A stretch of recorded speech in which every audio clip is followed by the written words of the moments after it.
la présidente, mesdames et messieurs les députés, merci d'abord à toutes celles et tous ceux qui viennent de m'accueillir à cette tribune.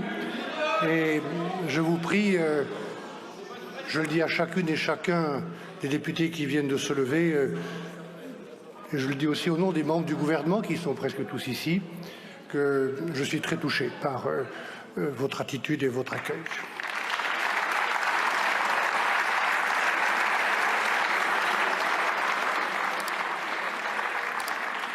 Nous sommes rendus les uns et les autres, mesdames et messieurs les députés, à un moment de vérité et un moment de responsabilité.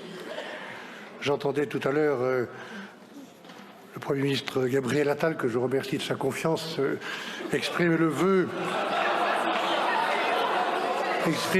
de, disiez-vous, moins de bruit et plus d'action.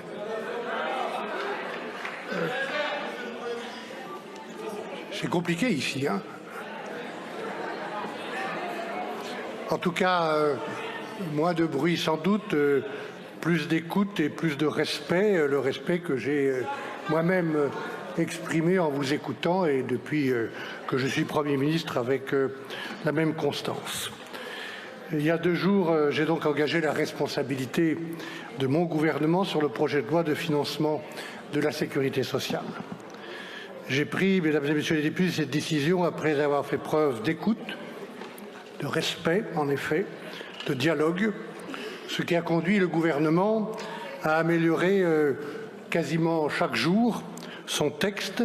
Et je reconnais qu'il n'était pas parfait, que nous n'avons pas tout bien fait au départ, à améliorer ce texte sur plusieurs points importants, comme les retraites, les allègements de charges, le remboursement des médicaments et sans parler d'autres points qui se trouvent, je pense à la taxe sur l'électricité, dans le projet de loi de finances qui vous est soumis par ailleurs. C'est d'ailleurs dans le même esprit de travail patient qu'a été conduit le travail sur la loi de fin de gestion 2024 et qui a été adopté tout à l'heure par votre Assemblée. J'en remercie chacun des députés qui l'ont voté, comme j'en remercie le Sénat. Mesdames et messieurs les députés, cette méthode a, me semble-t-il, porté ses fruits après de très nombreuses heures de travail parlementaire. Le PLFSS a fait l'objet d'un accord entre députés et sénateurs en commission mixte paritaire, ce qui est la première fois depuis 14 ans.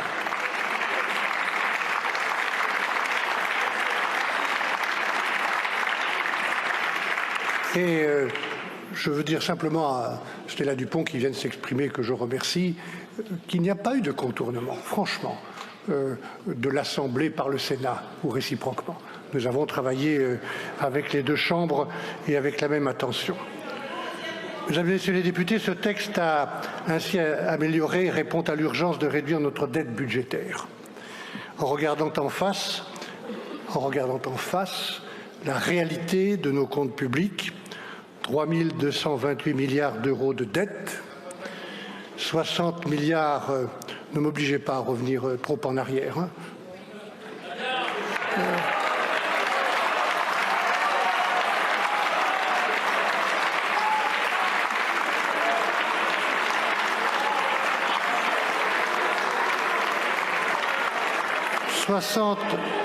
60 milliards d'intérêts. Voilà ce que les Français, que nous allons devoir payer chaque année. 60 milliards d'intérêts, c'est davantage que le budget de notre défense ou de notre enseignement supérieur, et sans doute encore davantage demain si nous ne faisions rien. Madame la Présidente, Mesdames et Messieurs les députés, voilà la réalité. On peut dire tout ce qu'on veut, c'est la réalité. J'ai essayé de l'affronter, l'ensemble du gouvernement que je remercie, en vous présentant des textes financiers difficiles. Ce n'est pas par plaisir que j'ai présenté quasiment que des mesures difficiles dans ce budget. J'aurais préféré distribuer de l'argent, même si nous ne l'avons pas, pour faciliter les choses et les discussions. Cette réalité, elle reste là. Et écoutez-moi bien, elle ne disparaîtra pas par l'enchantement d'une motion de censure.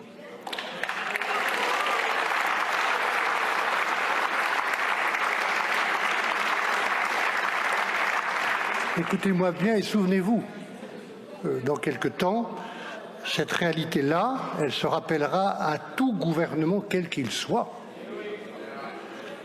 Et Madame Le Pen, elle se rappellera à tout gouvernement, quel qu'il soit, parce qu'il s'agit de notre souveraineté. Sans doute dois-je dire ici que quand je vois vos propositions aujourd'hui, hier, nous n'avons pas la même idée de la souveraineté, ni du patriotisme.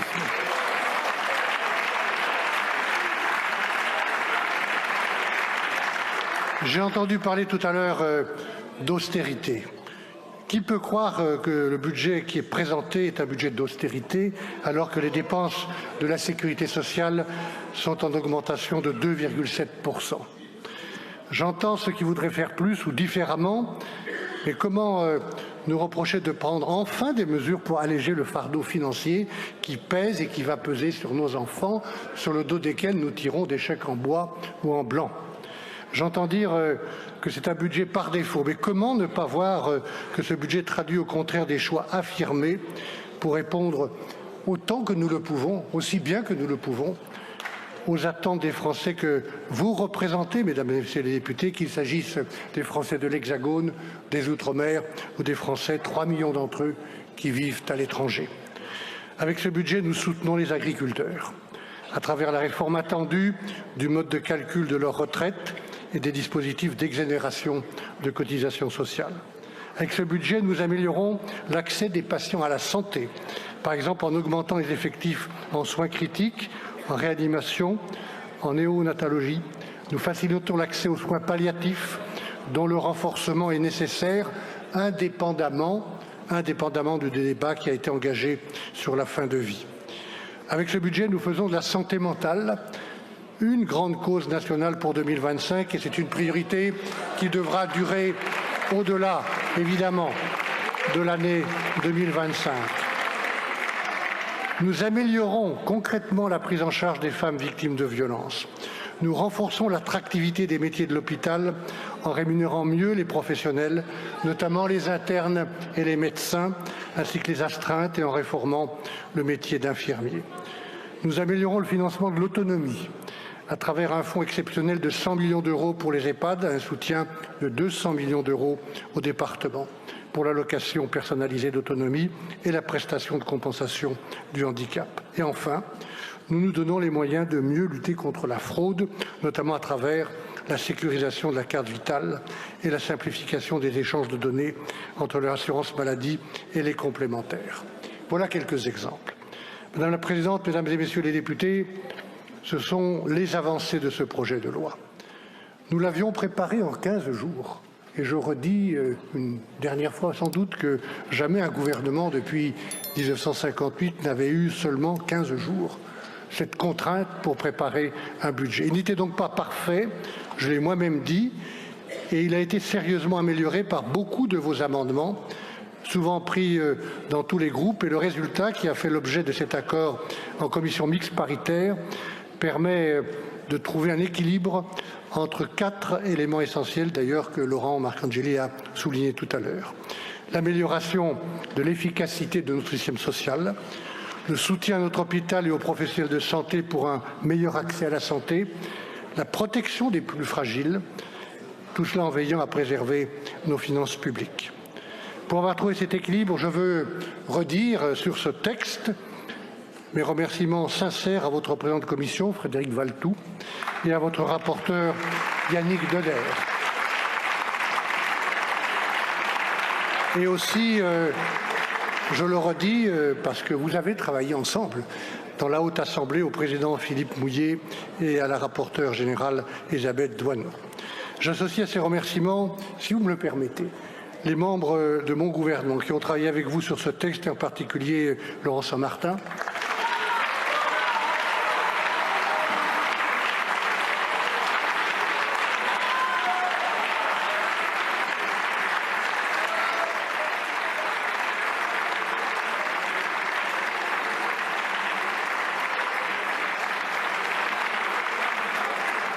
Attendez, parce que je vais en citer d'autres, ministres.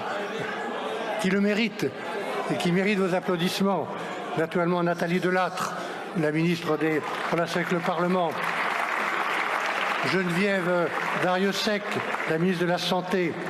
Le ministre des Solidarités, Paul Christophe, et la ministre du Travail et de l'Emploi, Astrid Panosyan-Bouvet. Voilà. Pour ne citer que ceux qui ont été mobilisés jour et nuit avec vous pour travailler sur ce compromis entre le Sénat et l'Assemblée, dans un gouvernement qui a été de bout en bout solidaire. Ce texte qui représente à mes yeux, et je le dis sans prétention, je crois, un bon compromis, le meilleur compromis possible. Il est maintenant temps de le mettre en œuvre. C'est ce qui m'a conduit à engager la responsabilité du gouvernement. Plusieurs partis d'opposition ont donc choisi de déposer des motions de censure sur lesquelles vous êtes amenés à vous prononcer en toute connaissance de cause. Oui, je le dis à nouveau à Gabriel Attal, et je l'ai dit hier en répondant au président Chassaigne, tout n'est pas parfait dans ce budget. Je connais, pour beaucoup de raisons, les difficultés qui assaillent notre pays, les inquiétudes de beaucoup de territoires où des usines peuvent et vont fermer. J'ai redit la solidarité active du gouvernement et de tous les efforts qui sont conduits pour accompagner les hommes et les femmes et les territoires. Je sais les inquiétudes. Sans parler de tout ce qui nous entoure, mesdames et messieurs, et que je recommande de ne pas sous-estimer, aussi bien la guerre en Ukraine que ce qui se passe au Proche-Orient et ce qui peut se passer entre l'Amérique et la Chine. Ce dont je suis sûr, mesdames et messieurs, ce que je redis avec gravité devant vous, c'est que cette motion de censure, au moment où vous vous apprêtez sans doute, dans cette conjonction des contraires, à approuver, cette motion de censure rendra tout plus grave et plus difficile. Voilà ce dont je suis sûr.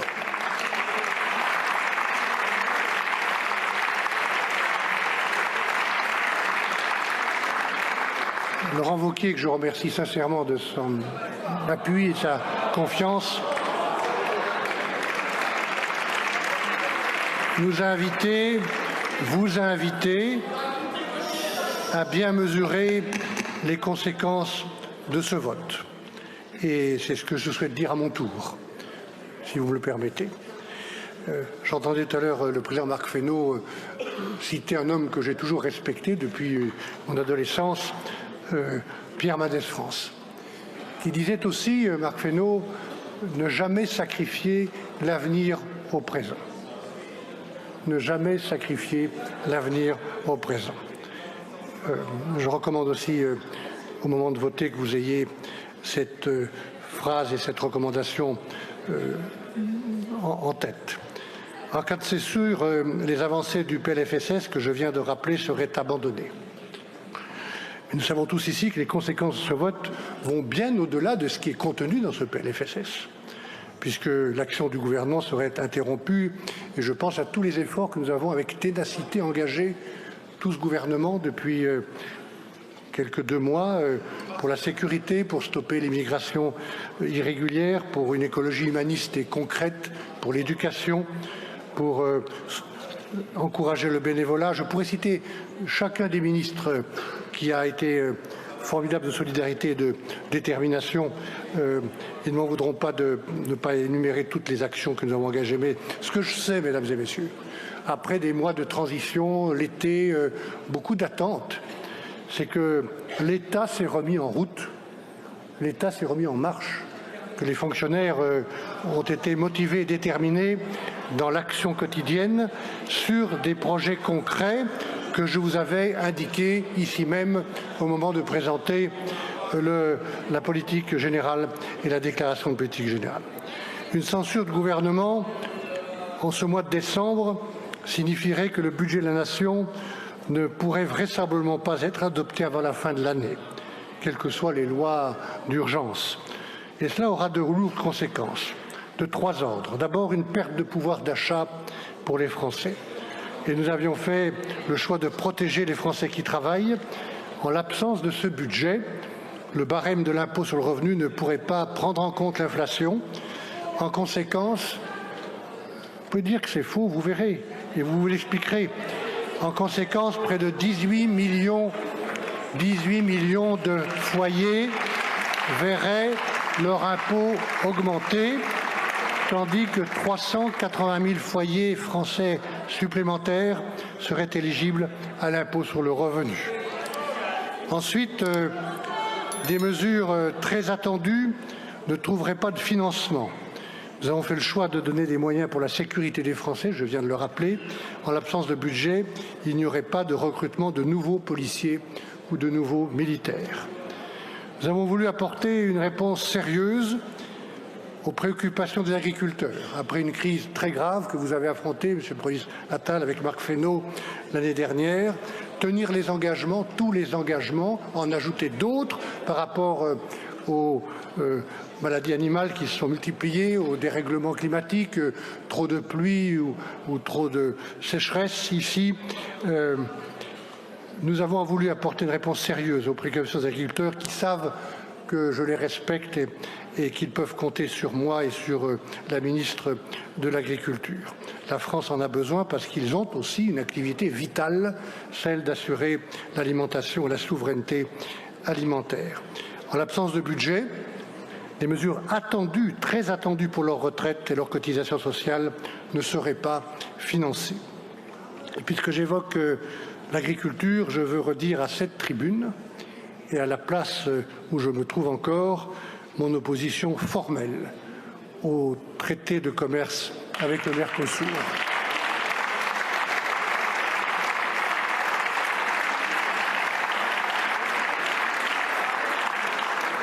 Nous avons fait du logement une priorité pour réutiliser, relancer un des rares vecteurs de croissance que nous pouvons utiliser dans l'immédiat. Et c'est un impératif pour l'ensemble des Français. En l'absence de budget, il n'y aurait pas d'élargissement du prêt à taux zéro sur tout le territoire pour relancer le secteur de logement. Enfin, mesdames et messieurs les députés, en l'absence de budget, on créerait de l'incertitude et des risques pour les entreprises et les ménages. Cela se traduirait par une nouvelle augmentation des taux d'intérêt payés par la France. Et Monsieur Ciotti, vous pouvez dire le contraire, vous verrez ce qui va se passer, et qui sont, depuis les menaces de censure, supérieurs à ceux de la Grèce. Ce sont des décisions d'embauche. Ce sont des décisions d'embauche et d'investissement qui ne seraient pas prises, des investissements qui ne seraient pas payés, qui coûteraient plus cher. Et c'est à la fin la compétitivité de notre pays, pour lequel beaucoup a été fait depuis 7 ans, qui en souffrirait. Voilà, Madame la Présidente, Mesdames et Messieurs les députés, le 1er octobre dernier, il y a tout juste 9 semaines, je me tenais devant vous pour vous dire que les Français ne nous pardonneraient pas l'immobilisme, que notre République est fragile, que l'Europe, l'union des Européens est nécessaire et que nos citoyens, nos compatriotes nous demandent de dépasser nos divisions pour agir dans l'intérêt supérieur du pays, comme d'ailleurs, je le recite, Marc Fesneau l'a rappelé. Avec toutes les difficultés que cette tâche implique depuis, j'ai été et je suis fier d'agir pour construire plutôt que pour détruire, et d'avoir été pendant cette période à l'écoute de tous ceux qui m'ont dit être de bonne volonté pour le bien du pays. Mesdames et Messieurs les députés, je ne me résous pas à l'idée que la déstabilisation institutionnelle puisse être l'objectif qui rassemblerait ici une majorité des députés. Au moment où notre pays traverse une crise profonde, morale, économique, financière et civique. Je sais pouvoir compter sur les membres des groupes du socle parlementaire, et chacun de ses présidents s'est exprimé, qui ont accompagné l'action et qui accompagnent l'action du gouvernement depuis 3 mois, sur d'autres députés aussi, indépendants ou non inscrits, et le groupe Lyot, comme Charles de Courson l'a rappelé. Je m'adresse aussi au groupe d'opposition, que j'ai toujours respecté, n'en déplaise à certains qui l'ont dit le contraire tout à l'heure, dont je respecte les membres et dont je respecte les électeurs. Chacun de vos électeurs, je puis le répéter. C'est cette occasion pour, peut-être la dernière aussi, Madame la Présidente, c'est votre choix d'ailleurs, pour vous remercier, Madame la Présidente, de votre attention et de la qualité de notre dialogue tout au long de ces 2 mois ou 3 mois, ainsi que l'ensemble des services de l'Assemblée nationale.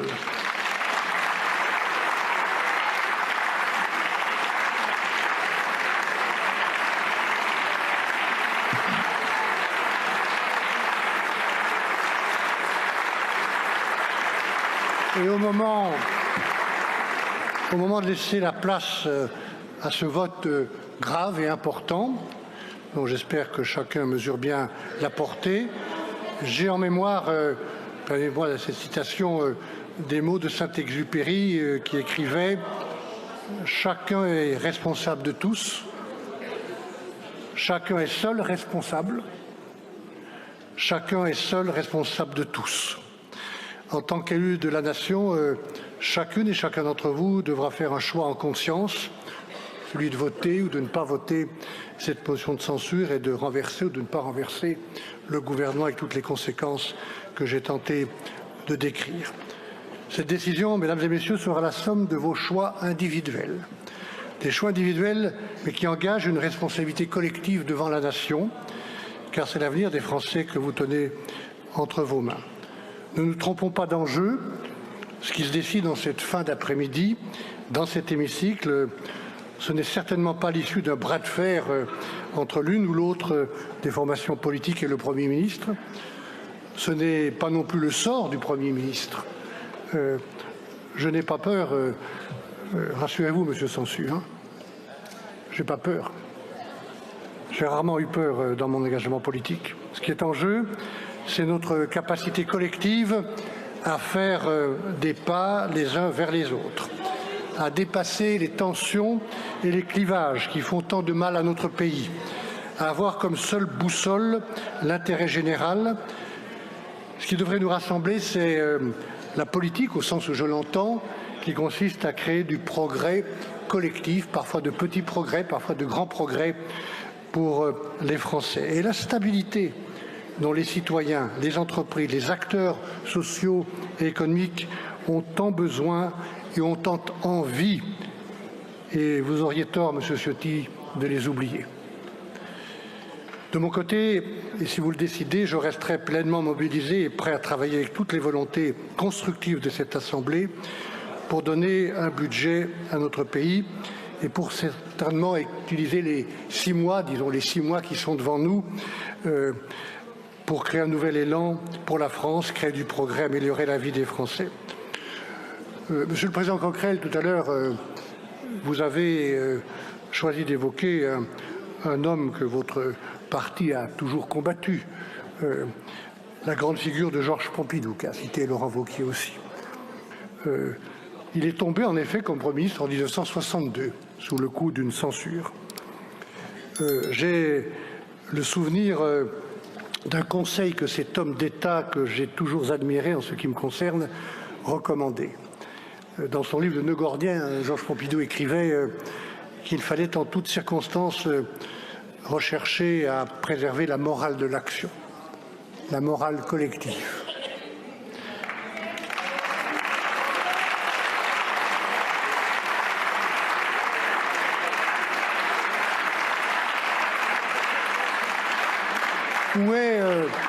Où est, Monsieur le Président Vallaud, la morale?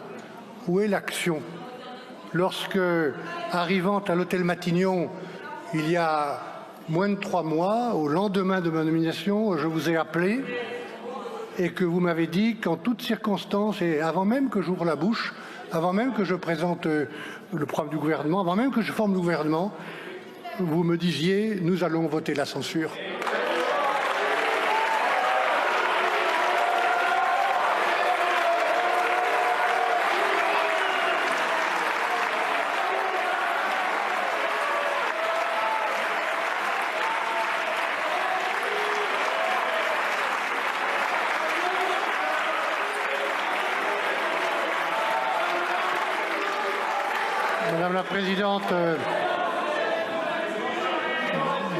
Madame la Présidente, Mesdames et Messieurs les députés, nous voilà rendus, vous voilà rendus à ce moment de vérité.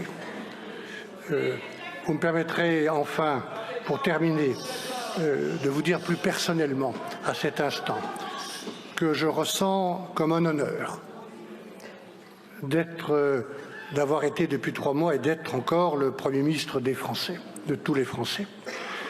Et au moment où cette mission se terminera, peut-être bientôt, je veux vous dire que cela restera pour moi un honneur d'avoir servi avec dignité la France et les Français.